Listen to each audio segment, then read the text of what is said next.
Me alegra enormemente. Bueno, don Boxler. Bueno, una pequeña síntesis de lo que estuvo contando Felipe Piña respecto de la historia de la deuda externa argentina. Y la primera deuda fue tomada por Bernardino Rivadavia, que era ministro de Gobierno y Relaciones Exteriores de la provincia. Sí. Recordemos, todavía no estaba bien constituido Argentina como país, Claro. sino que lo que era fuerte era Buenos Aires, el puerto. Fundamentalmente. El gobernador era Martín Rodríguez, que después fue sucedido por Las Heras. Esto es importante porque se empieza a hablar en 1821 de la necesidad de endeudarse, todo, que era para, como suele ocurrir, obras públicas, desarrollar el puerto, las aguas corrientes, etcétera. El préstamo finalmente se firma el 1 de julio de 1824 y llega recién en diciembre. La primera remesa llegó en noviembre de ese mismo año. Los legisladores en ese momento, Esteban Gascón y Alejo Castex, ahí Gascón y Rivadavia, no sé qué hay. Pero es como para empezar a pensar en ese cruce, poner algo bueno. Lo que dijeron fue, muchachos, tenemos superávit, ¿por qué hay que endeudarse? Y acá vienen los argumentos. A ver. Para ingresar al sistema financiero mundial. ¿Qué lo dijo Manuel José García, que fue el ministro de Hacienda que reemplazó a Bernardino Rivadavia en ese cambio cuando llega Las Heras? Cierran en 1 millón de libras que iban a llegar y se iban a devolver en cuotas semestrales con un interés del 6% anual. Y los que estaban en el medio era la banca Baring, que dice el préstamo es por 1 millón de libras. Lo que pasa que entre los papeles que se firman y después las bolsas tenían que atravesar el océano. Eran largos los viajes. Eran largos los viajes. Es como la arena que se te escurre entre los dedos. Empiezan a perderse. Claro. ¿Cuántos llegaron? 560.000.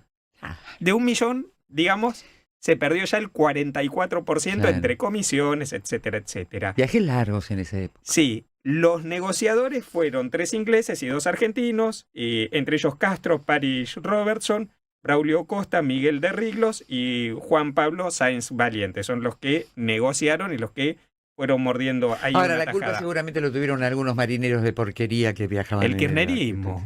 Sí, tenés razón. Fue el kirchnerismo. Sí, seguro. El Y kirchnerismo. sobre todo Cristina. Pero ni hablar. Que vino y lo enterró en la Patagonia. Claro. En Santa Cruz. Claro, sí. Y adivina, no se usó para el puerto. No se usó para el agua. ¿En serio? No. No. ¿Y qué se hizo? Se creó. Es de verdad. Esto es cierto. ¿Es historia? Sí. Se creó la Comisión de Entretenimiento del Empréstito. La Perdón. Comisión de Entretenimiento del Empréstito. ¿Ves que hay que fundar de nuevo? ¿Es? Bueno, ¿qué era el entretenimiento? Especulación financiera. Claro. La tarasca llegaba y se dedicaba al préstamo a los comerciantes y algunos pocos que andaban por ahí iban engrosando sus bolsillos. Se crea un banco allí un banco muy particular que no tomaba depósitos, que te prestaba la guita. ¿Quiénes estaban en el directorio del banco? ¿Quién? Bernardino Rivadavia y Félix Castro, que fue uno de los que fue a negociar, ¿no? Entonces, ahí podemos empezar a entender cómo se va trabajando con esto, con ese semibanco. La guita llega, yo dije a fin de año, en realidad el 7 de febrero de 1826, esto había empezado en el 24. 2 años después. Sí, Rivadavia asume como presidente de las Provincias Unidas, el préstamo había llegado, pero... Y 4 días más tarde de asumir Rivadavia como presidente de las Provincias Unidas del Sur, decide crear el Banco de Buenos Aires, o mejor dicho, el Banco de Buenos Aires, que ya existía, se convierte en una empresa mixta, con el aporte de capital estatal, y ¿de quién más? ¿Quién más forma parte? La Comisión de Entretenimiento. Que uno se los imagina, piñón fifo, chimpún, de piñón fijo ahí, diciendo vamos con la tarasca. Bueno, mientras tanto... Qué manera de currarnos toda la vida. Y pasa a denominarse Banco de las Provincias Unidas del Río de la Plata, en ese momento. Y un año después, ¿qué pasa con el banco? Asume el pago. El banco dice, bueno, tenemos que pagar. Y entonces, ¿qué hace?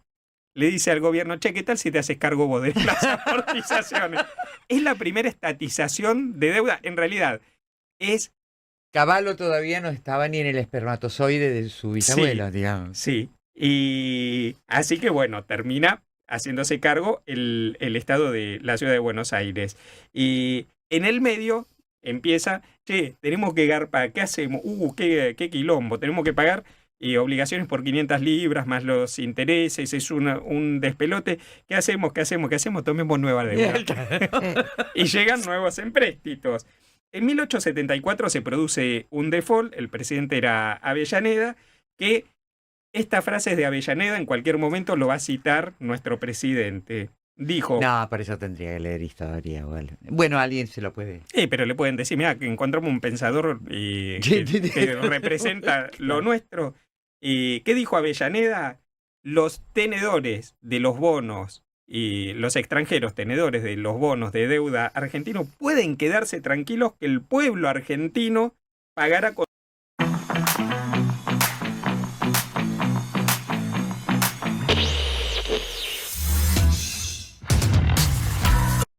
Fumaron, la Comisión de Entretenimiento de bonos de que representa lo nuestro. ¿Qué dijo Avellaneda? Los tenedores de los bonos y los extranjeros tenedores de los bonos de deuda argentino pueden quedarse tranquilos que el pueblo argentino pagará con su hambre y su sed.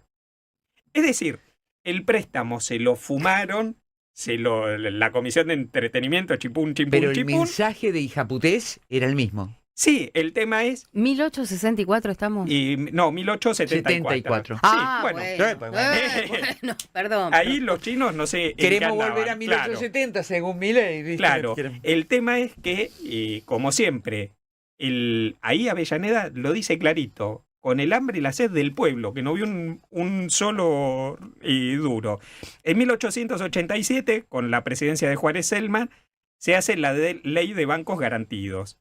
¿Qué es la ley de bancos garantidos? Y lo que decide el gobierno dice, che, es un quilombo emitir papel moneda. Esto que, ¿se acuerdan que Milei decía que él quería detonar el Banco Central y que después cada uno iba a comerciar con la moneda que quería? Bueno, el gobierno en ese momento, a cargo de Juárez Celman, dice, los bancos que emitan papel moneda y el respaldo, ¿quién se lo da? Nosotros. El pueblo argentino que ya viene pagando con hambre y sed de la época de... Un poco más de hambre y un poco más de sed. Y obviamente se financia con deuda eso, claro, porque no había manera de respaldar. Y ¿cómo termina? 1890, crisis absoluta, default. Y allá se produce el primer corralito. En 1890, porque los pocos comerciantes que tenían la tarasca en los bancos le dicen, y pasa el trencito de la alegría con la Comisión de Entretenimiento, con el Hombre Araña, con piñón fijo, saludando a los comerciantes que vieron cómo sus ahorros se quedaban allí. No te jodes que te vamos a dar los ahorros. Claro.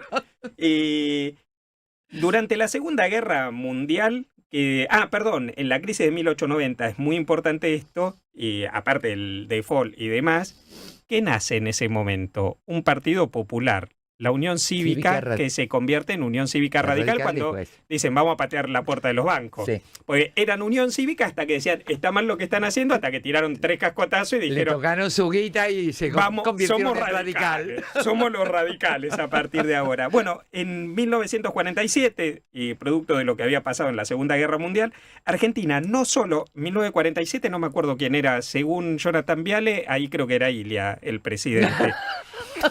Y 1947 se paga la totalidad de la deuda y Argentina es acreedora del mundo. ¿Por qué? Porque durante la guerra mandaba comida. Y no solo acreedora de Europa, sino acreedora de Estados Unidos. Nos debían guita. Vienen los bombardeos, viene el golpe de Estado.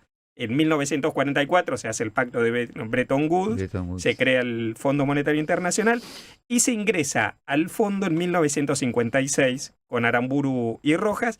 ¿Y qué es lo que dice? Qué raro.